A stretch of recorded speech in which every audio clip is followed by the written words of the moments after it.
വ്യക്തികൾക്കും ഇതുപോലെ ഒരുപാട് ആനുകൂല്യങ്ങൾ നമ്മുടെ ADA നേതൃത്വത്തിൽ കൊടുക്കാൻ കഴിഞ്ഞിട്ടുണ്ട്. അതിൽ വളരെയധികം സന്തോഷമുണ്ട്. അത് കടപ്പുറം പഞ്ചായത്തിൽ തന്നെ കൊടുക്കാൻ കഴിഞ്ഞത് അതിലേറെ അഭിമാനമാണ്. നമുക്കറിയാം, നമ്മുടെ മൻസൂർ മെമ്പറുടെ വാർഡിൽ ഒരു ക്ഷീര കർഷകരുണ്ട്, സഫിയ. അവർക്ക് ചാണകം ഉണക്കിപ്പൊടിക്കുന്ന ഒരു മെഷീൻ നമ്മുടെ ADA വഴി കൊടുക്കാൻ സാധിച്ചിട്ടുണ്ട്. അവർ അത് വളരെ നല്ല രീതിയിൽ കൈകാര്യം ചെയ്യുന്നുണ്ട്.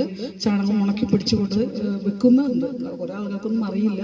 പാക്കറ്റിൻ്റെ റേറ്റ് 5 കിലോ 20 രൂപ റേറ്റിൽ കൊടുക്കുന്നുണ്ട്. അറിയാത്തവർക്ക് അറിവിലൊക്കെ ആയിട്ട് പറയുന്നത് നമ്മുടെ നാട്ടിലുള്ള ഒരു കർഷകയാണ്. അപ്പോൾ അവരെ നമ്മൾ ഉയർത്തിക്കൊണ്ടത് നമ്മുടെയും കൂടെ അത്യാവശ്യമാണ്.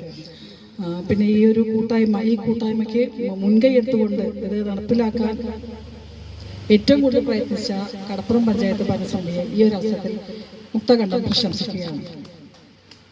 അവരുടെ ആ ഒരു ഷറഫ് അല്ലെങ്കിൽ പറഞ്ഞു ക്ഷേമകാര്യ സ്റ്റാൻഡിംഗ് കമ്മിറ്റി ചെയർപേഴ്സൺ